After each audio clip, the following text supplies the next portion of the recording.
नमस्कार. आज आपण एका खूपच खास पुस्तकाबद्दल बोलणार आहोत. हे पुस्तक महाराष्ट्रात मुलांच्या शिक्षणाचा पाया म्हणजे त्यांची पहिली काही वर्ष घडवण्यासाठी तयार केलं गेलं आहे.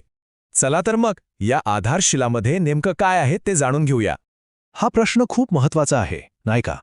मुलांना शाळेची भीती न वाटता उलट तिथे येण्याची ओढ कशी लावायची, शिकण्याचा ताण न येऊ देता त्यांच्या मनात कुतूहल कसं जागवायचं, ह्याच सगळ्या प्रश्नांची उत्तरे आपल्याला आधारशिलामध्ये सापडतात. जरा कल्पना करा एका अंगणवाडी ताईची. तिचं काम असतं लहान मुलांना घराच्या सुरक्षित वातावरणातून शाळेच्या नवीन जगात आणणं.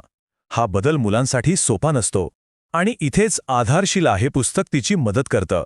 यामुळेच शाळा ही मुलांना भीतीची नाही तर आनंदाची आणि गमतीची जागा वाटू लागते. तर आधारशिला म्हणजे नेमकं काय? नावाप्रमाणेच हा शिक्षणाचा पाया रचणारा एक दगड आहे. पण एक गोष्ट लक्षात घ्या, हे मुलांच्या हातात देण्याचं पुस्तक नाहीये. हे एक मॅन्युअल आहे, एक मार्गदर्शक आहे, जे शिक्षिकेला म्हणजे अंगणवाडी ताईला वर्षभर मुलांकडून कोणत्या ॲक्टिव्हिटीज करून घ्यायच्या हे सांगतं. आता या स्लाइडवर बघा, जुन्या आणि नवीन पद्धतीतला फरक किती स्पष्ट दिसतोय. डावीकडे आहे आपली पारंपरिक पद्धत, जिथं सगळा जोर घोकंपट्टीवर असायचा आणि त्यामुळे मुलांवर अभ्यासाचा ताण यायचा. पण उजवीकडे आहे आधारशिलाची पद्धत.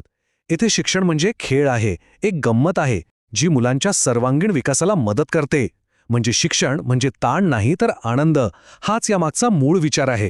पण मग प्रश्न येतो की हे आनंददायी शिक्षण प्रत्यक्षात कसं घडवून आणायचं? त्यासाठीच आधारशिलामध्ये एक मस्त वार्षिक आराखडा दिलेला आहे. चला या 36 आठवड्यांच्या प्रवासावर एक नजर टाकूया. हे बघा, संपूर्ण शैक्षणिक वर्षाचं नियोजन किती विचारपूर्वक केलं आहे. सुरुवात होते अगदी सोप्या गोष्टींपासून. म्हणजे पहिले काही आठवडे मुलं शाळेत स्थिरावतात, स्वतःबद्दल कुटुंबाबद्दल शिकतात. मग हळूहळू विषय विस्तारत जातो. पावसाळा, निसर्ग, प्राणी, आपला समाज आणि मग शेवटी गणित आणि उजळणी. सगळा क्रम अगदी नैसर्गिक आहे. आणि सगळ्यात भारी गोष्ट काय आहे माहितीये? यातलं सगळं काही आपल्या मातीतलं आहे, आपल्या संस्कृतीशी जोडलेलं. यात वापरलेली गाणी, गोष्टी, सण हे सगळं मुलांच्या ओळखीचं असतं. त्यामुळे त्यांना शिक्षण परकं वाटत नाही, उलट ते अधिक जवळचं आणि आपलंसं वाटतं. आत्तापर्यंत आपण पाहिलं की काय शिकवलं जातं, पण त्याहीपेक्षा महत्त्वाचं आहे की ते कसं शिकवलं जातं, कारण खरी मजा तर त्यातच आहे. चला आता ते बघूया. या पद्धतीला एक छान नाव आहे, कृतीयुक्त शिक्षण म्हणजे ॲक्टिव्हिटी बेस्ड लर्निंग.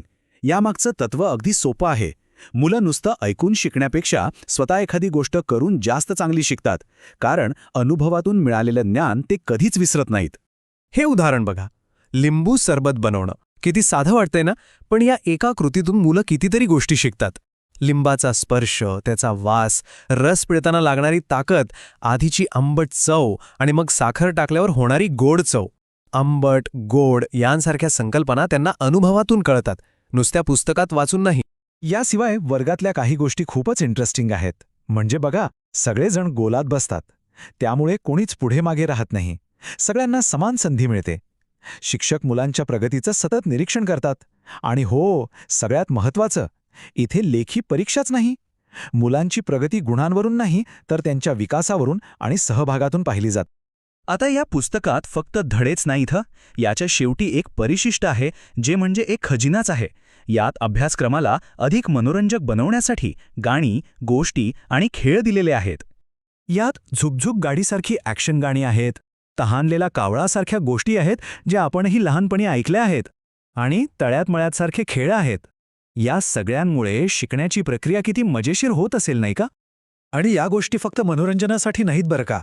त्यातून नकळतपणे मुलांवर खूप चांगले संस्कार होतात. बंटी आणि साबण गोष्टीतून स्वच्छतेचं महत्त्व कळतं, तर मुंग्यांची सहलमधून एकत्र काम करण्याची सवय लागते. म्हणजे बघा, मूल्य शिक्षण किती सोप्या आणि रंजक पद्धतीने दिलं जातंय. बरं, तर वर्गात हे सगळं होतं, पण याचा मोठा परिणाम काय? वर्गाच्या बाहेर समाजावर याचा काय फरक पडतो? चला ते समजून घेऊया. हे एक वाक्य या संपूर्ण पुस्तकाचं सार सांगतं. जेव्हा शिक्षणाचा पायाच आनंदावर रचलेला असतो, तेव्हा मुलांची शिकण्याची इच्छा आणि क्षमता या दोन्ही गोष्टी आपोआप वाढतात. तर या आधारशिला अभ्यासक्रमाचा फायदा कोणाकोणाला होतो? मुख्यत्वे 3 घटकांना. अर्थातच सगळ्यात जास्त फायदा होतो तो मुलांना, त्यानंतर शिक्षकांना आणि पर्यायाने आपल्या संपूर्ण समाजाला. बघूया कसा ते.